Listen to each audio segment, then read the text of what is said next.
Welcome to Transformational Thinking for Health Leaders. I'm Dr. Fiona Day, Master Practitioner Coach and Chartered Coaching Psychologist. This is a podcast that will help you meet your most complex leadership challenges and transform your perspectives, helping you to become a more effective and creative leader with a deeper understanding of yourself and your own world of work. Dr. Safiya Virji is a GP, an NHS Appraiser for GPs and a training programme director for NHS England, leading the educational provision for GPs in training. She's also an Associate Dean of General Practice, leading on health equity training, and a Senior Clinical Lecturer for Primary Care for undergraduate medical students at Queen Mary's University of London. Safiya has particular interests in strategic leadership and inclusion. So welcome to Transformational Thinking for Health Leaders, Safiya. Hi, Fiona. Thank you for inviting me. I'm really excited to be here. It's a pleasure. Thank you so much. So, Safiya, you have multiple roles, but tell us, if you would, a little bit about your career to date and how you got to where you are. I always knew from very early on that I wanted to be a doctor. And I think as the years went on, I realised that I needed the flexibility to pursue different interests within the arena of medicine. And I felt that general practice would give me the best opportunity to really get the most out of being a clinician.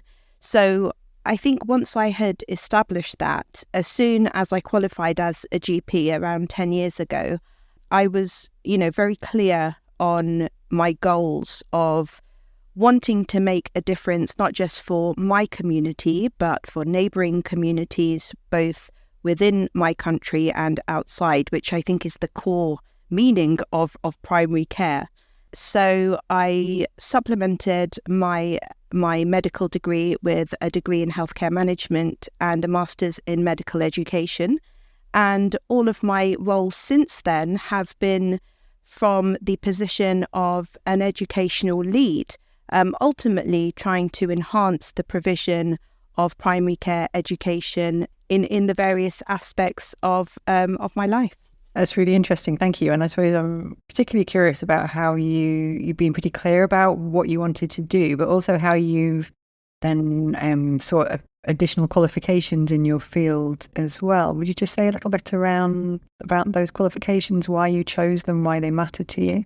I suppose I realised quite early on that having an interest alone sometimes will not get you to the job role that you want to do, because I think you need to enter with credibility. So whilst I didn't know exactly what job I wanted to do, and I still don't know what job I might be doing in 5 or 10 years, but I was very clear on the area that I felt passionate about. And as I think everyone knows, when you go to work as a leader, it's a really difficult and complex job. So you do need to enjoy and feel passionate about what you're doing. So it was important for me to select either courses or degrees or accreditations that I felt were aligned with my direction of travel. And I do feel quite strongly that the roles that I have and the opportunities that I've had have definitely been enhanced through those qualifications. So I think if you can find something that is aligned with what you're passionate about in life, then it's worth pursuing that as early as possible, ideally. Okay, great. Thank you. Thanks for sharing that. And I suppose you really do have quite a complex portfolio of roles that are all, I can see there's kind of common threads that pull it all together. But yeah, how do you organise your working life and your working week, Safiya, with all these, the multiple roles that you have? Yeah, I do have multiple roles. And as I mentioned, a portfolio career was something that I wanted from early on, because I feel that when you want to be a leader, ultimately you want to make change. And I think change is usually best done when it's handled through multiple directions. And really that's why I have this portfolio career.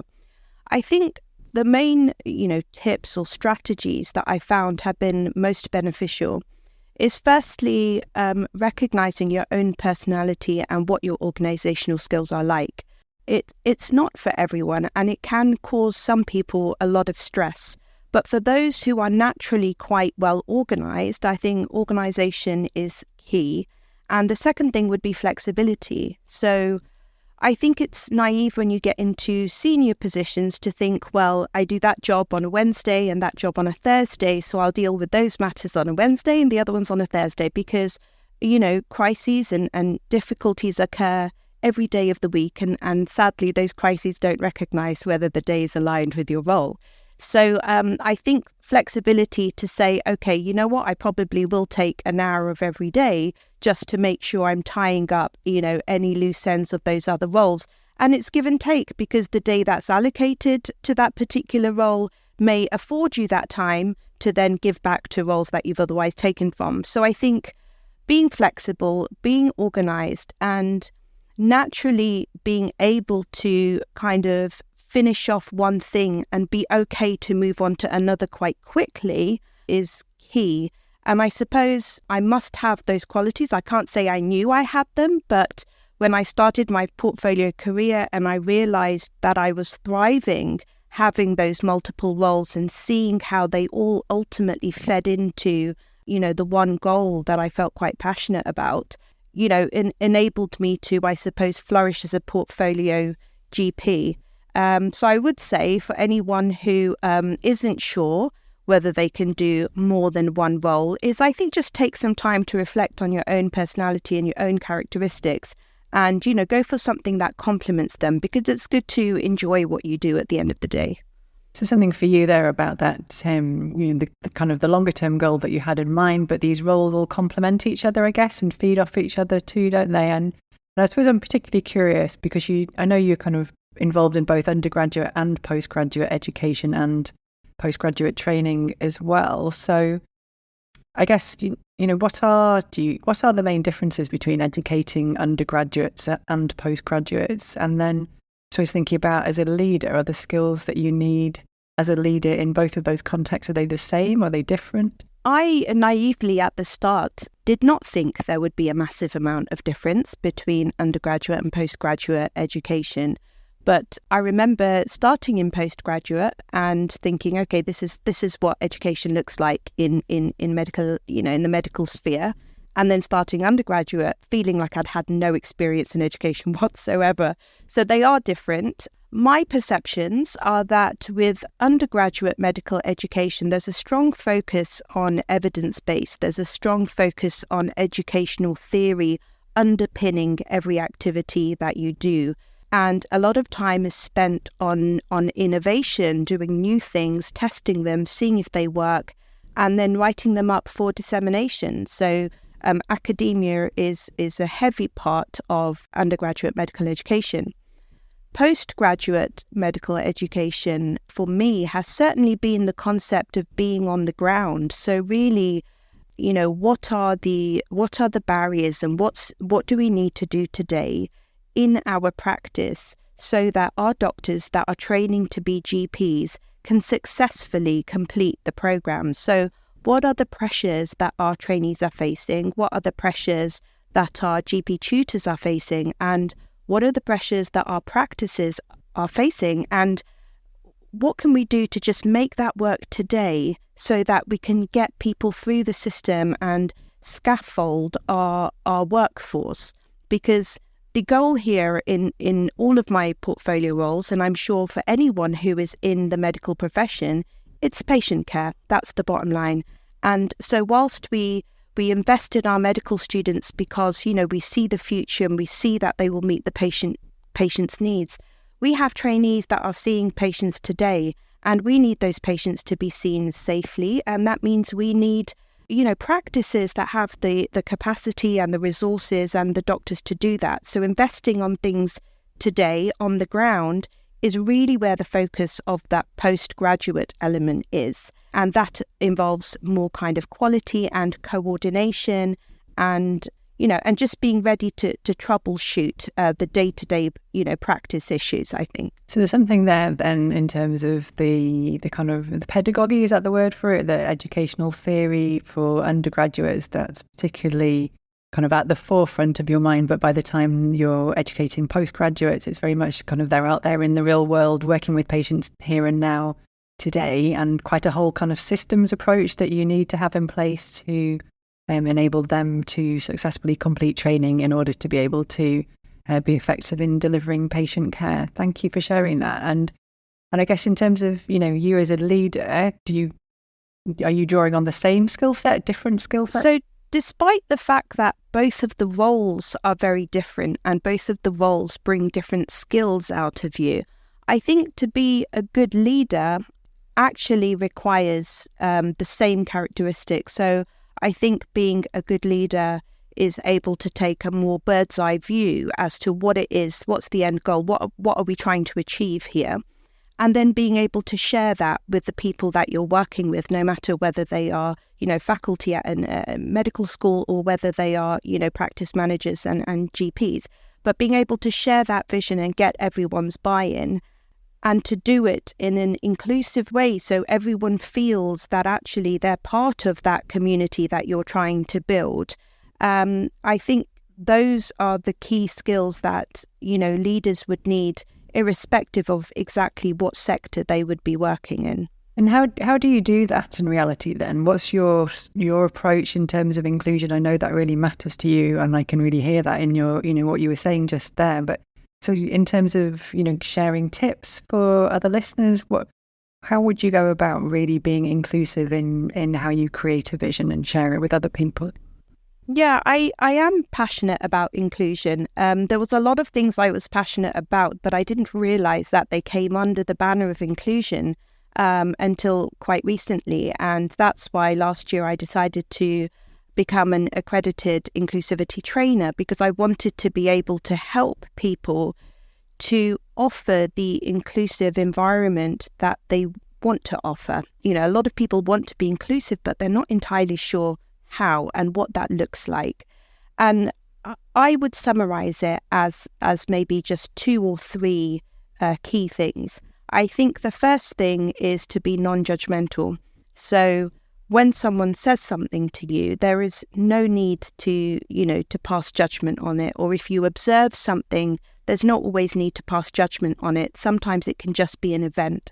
So for example, if somebody comes in late for a meeting, they've come in late for a meeting and that is a fact. There is no need to then decide that was unprofessional or, that was, a negative thing, because what happens is if we focus too much on that and the other person gets that impression, then they can sometimes withdraw from the situation thinking that perhaps it's not for them.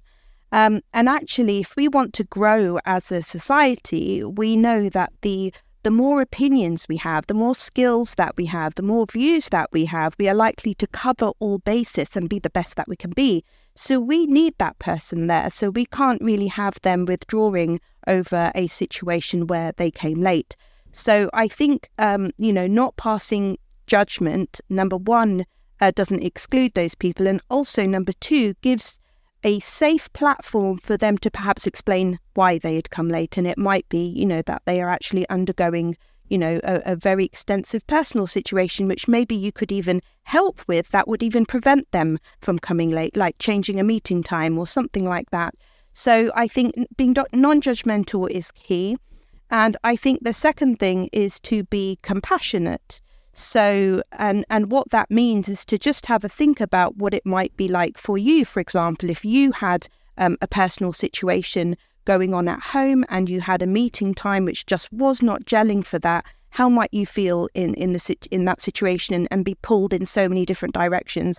So I think approaching it with compassion and then just that reassurance to say, we will find a way where, people's needs are met. And I think if we just keep an open-minded approach to say nobody's going to be forced to do something that doesn't work for them, and just have that mindset, then everybody who is in the role and in the meeting will be there in an informed way, and they will feel that they belong there. And usually I find that ends up in an atmosphere of inclusion. So you kind of formally trained in terms of being an inclusion trainer, and some of the strategies that you've been sharing there, I can really see how very values driven they are as well, but also they're some very tangible behaviours that we could use in those situations to help to build a more kind of inclusive culture and inclusive way of working. Thank you. And I know you have other interests as well as inclusion, and you've kind of had some global roles as well. Yeah, would you tell us a little bit more about your other interests, Safiya, please? Yeah, I mean, I've always had an interest in the concept of inequalities. So just on the whole, the concept of, some people having more and some people having less, and, the different areas that can impact someone, be it in, kind of housing or health or education. And I think exploring the international arena really helps to open your eyes as to the extent of inequalities and the way that they can present. So I do a lot of work internationally. Some of it is voluntary and some of it is more formal. One of the methods that I engage internationally is by being a clinic lead for a charity which delivers primary healthcare provision in the Middle East to children that have been disadvantaged through war. And that position is also a leadership position, and it's a multi-stakeholder operation, and it involves healthcare professionals from various disciplines and various cultural backgrounds that have come from different countries purely to deliver healthcare to this population for a short period of time. So this requires not only a lot of coordination to ensure that the patients are kind of receiving good quality provision, but it's also about thinking about the dynamics of the healthcare professionals that you have and what can you do to ensure that they feel that they belong in that team.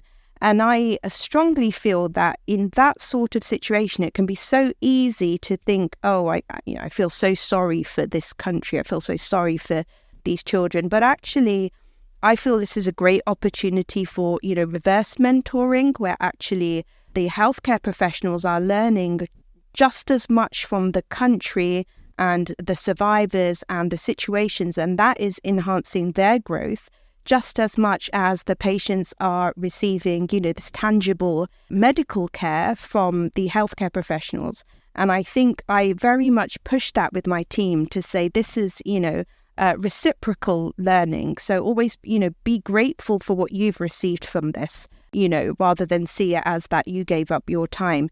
And I think that attitude that I've worked really hard to embed has led to, year on year, having interest from various healthcare professionals, and the clinic is thriving. That's wonderful to hear. And I guess it's kind of very much a kind of fair exchange type basis. And I really like that kind of as a principle generally. I suppose I'm curious, Safiya, how do you do this? Do you go out there to work alongside people, or are you working remotely, or a mixture of both? So there's an element of groundwork that would be happening consistently, but my involvement is more of a kind of short, sharp burst. So it would be, for example, every year or twice a year, leading a clinic for a few days where there would be international healthcare professionals that would be working within the clinic. So that particular program would be the part that I would lead on.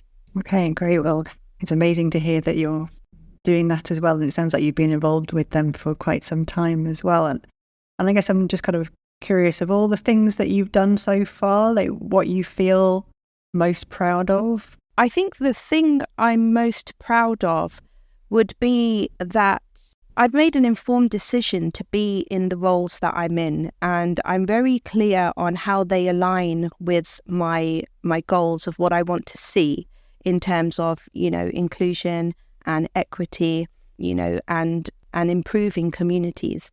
And because I've worked so hard at that, I feel that I am creating a society where my children will hopefully feel confident about doing things that maybe other people aren't doing, or going into arenas with confidence, even if they're not, entirely skilled.